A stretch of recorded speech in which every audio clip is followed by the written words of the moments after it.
I'll save you, dude. No, man. Orlando Jones is going to be an absolute hit at the Comedy Festival. But, of course, it is Friday, and we are chilling out with two guys with the best jobs in the whole world, Gav and Ciro, our car guys from overdrivetv.co.za. And recently, they got to drive a beast of a car. Guys, good morning. Welcome to Expresso. Morning, good morning. Good to see you again. It's been a tough week. It has, yeah. Really? Now, here's something you don't get to hear every day. We've really got to hand it to the Germans for making our lives more fun and interesting. Without VW, Audi and BMW, we wouldn't have brands like Bugatti, Rolls-Royce, Lamborghini, or Bentley, which is what we've been driving, the new Bentley Continental GT. V8. No, exactly. So, I mean, a lot of people might not know, but Bentley's about 100 years old, but up until quite recently, they were just rebadged Rolls-Royces. So they didn't have much character, and they were just sort of named after the fastest part of the Le Mans circuit. Yeah, they'd basically just put massive turbos onto a Rolls-Royce and put a different badge on it. Yeah, absolutely. Now, the name Gran Turismo, which is what Bentley's always stood for, it's been thrown around a bit too much recently. It's a bit too loose, but basically, for me, a Gran Turismo should make you want to go pick up the Sunday papers in Belgium. and this car kind of does that. It really So, unfortunately, I didn't get to go to Belgium, but I did manage to pick up the Expresso crew for a quick joyride to Hout Bay. So I'm going to try and explain what it's like driving this car while driving the car. I know, it's a radical. Yeah. should we take a look at that quick clip that you shot? Take a look at this. It's awesome, man. Hello and welcome to the cabin of the Bentley Continental GT V8. Now Gavin couldn't be here because he's busy working so that he could afford the wheel nut of a Bentley. So in his absence, I'm going to take you through this very expensive, very fast way of getting around. To park one of these on your driveway, you need 2.8 million rand. And what do you get for that sort of money? Well, I think it's the attention to detail which is key. It's all handmade, the entire car, and the leather, for instance, is only sourced from Scandinavian countries. That's because cold countries have less insects, and that means that you have smoother leather. I'm not joking. The entire dashboard's wood veneer is dark fiddleback eucalyptus. Now, I don't know where that comes from or what it is, so it's probably very expensive.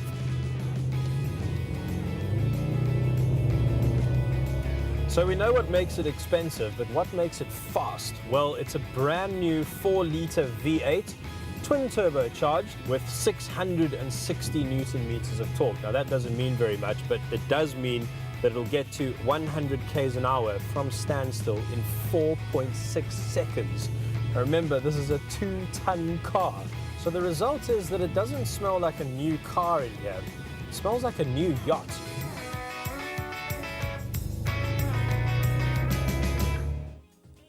Now that is a car, gentlemen.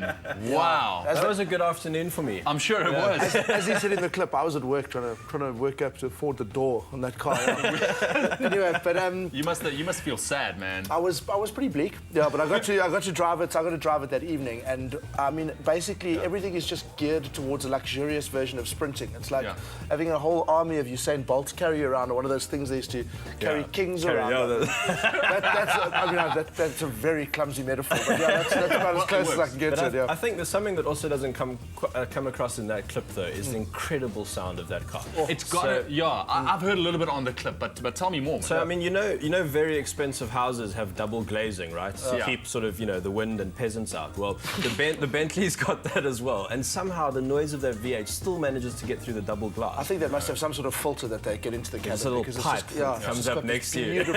Beautiful low it's an rumble. incredible sound. Yeah. So I mean, for 2.8, start at 2.8 million, including VAT, and then you can just go mad with the options. Who knows how much you can end up spending on that. And what these German companies have done, they've kept the original mystique of the brand, but yet they've just made the car underneath brilliant. So I think VW's pulled it off with the Bentley. And it looks phenomenal. I think we should point out, though, that even though it's sort of, they've got their German overlords like putting together the engine and the electronics and that sort of thing, it still is hand-built in England by men who have been doing this for, their grandfathers did it and their grandfathers did it. And everything in there is put together. The wood wood paneling is hand-selected and handcrafted and put in that car. So that's where your 2.8 billion rand goes. Yeah. That's where it goes. But I mean, it's a heavy car, and the fact that it can accelerate to 0 to 100 in what, 4.6 seconds. So this is 2,300 kilogram car. That's how much that car weighs without like me in it and the fuel and everything. 90-liter fuel tank. So to fill that thing up at current prices is 1,100 rand.